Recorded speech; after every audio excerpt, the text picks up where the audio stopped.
Hello જી, very good evening everyone. Welcome back to Kajal's kitchen. ફરીથી આજે હું કોઈ રેસિપીનો વિડીયો લઈને નથી આવી. આ વિડીયો છે એક ડાયરેક્ટ ઓર્ડરનો કે જે મને મારા ક્લાઉડ કિચનમાં મળેલો હતો. હવે આ વિડીયો અત્યારનો નથી, ઓલમોસ્ટ એક વીક કે 10 દિવસ જેવું થઈ ગયું હશે. મને ડાયરેક્ટ ઓર્ડર મળેલો હતો. આ એનો વિડીયો છે, પરંતુ હું પોસ્ટ આજે કરી રહી છું ડ્યુ ટુ સમ રીઝન્સ.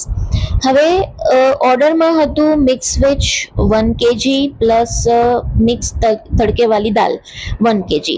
એટલે એમાં સિચ્યુએશન એવી હતી કે જે ભાઈનો ઓર્ડર હતો એ ભાઈ સાંજે ક્યાંક ડિનરમાં જવાના હતા, તો એમણે રિક્વેસ્ટ કરી કે આપણા ઇન્ડિયન કલ્ચરમાં ખાલી હાથે જનરલી કોઈ ન જાય, અને ફેમિલીનું બહુ મોટું ગેધરિંગ છે અને બધા લોકો કંઈક ને કંઈક ફરસાણ, કોરો નાસ્તો, મીઠાઈ ને એવું લાવવાના છે.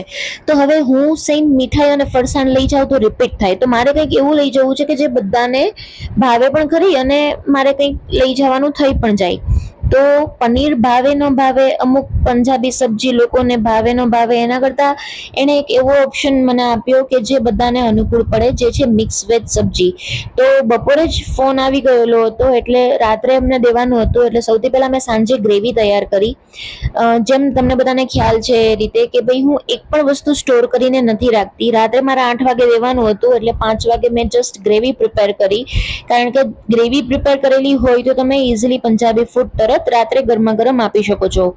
અને પ્લસ સેમ દાળમાં પણ એવું જ હતું, મિક્સ તડકેવાળી દાળ મારે દેવાની હતી. તો મારી પાસે કંઈ પણ વેજીટેબલ્સ ચોપ કરેલા નહોતા, એક પણ ઇન્ગ્રીડિયન્ટ્સ મેં ઘરે અવેલેબલ નહોતું રાખ્યું. ઇવન ક્રીમ જે આપણે વાપરીએ એ પણ ફ્રેશ ક્રીમ મેં ઓન ધ સ્પોટ મંગાવ્યું, અને દાળ પણ મેં ત્યારે જ બાફી. તમે ઓલમોસ્ટ જોતા હશો કે મારા દરેક વિડીયોમાં હું ડાયરેક્ટ કુકરમાંથી દાળ છે એ ઠલવતી હોઉં છું, કારણ કે મારી પાસે એડવાન્સમાં ક્લાઉડ કિચનના ઓર્ડર માટે કંઈ પણ સ્ટોર કરેલું નથી હોતું. તો આ રીતે મેં ઓન ટાઈમ એમને 8:30-9 વાગ્યાની વચ્ચે જોતો હતો ઓર્ડર, એટલે મેં 8-8:15 સુધીમાં જ ઓર્ડર પ્રિપેર કરીને રાખી દીધો. અને સેલ્ફ પિકઅપ હતું, એટલે એ ભૈયા ઘરે આવીને લઈ પણ ગયા. સો જરૂરથી કહેજો તમને આ વિડીયો કેવો લાગ્યો.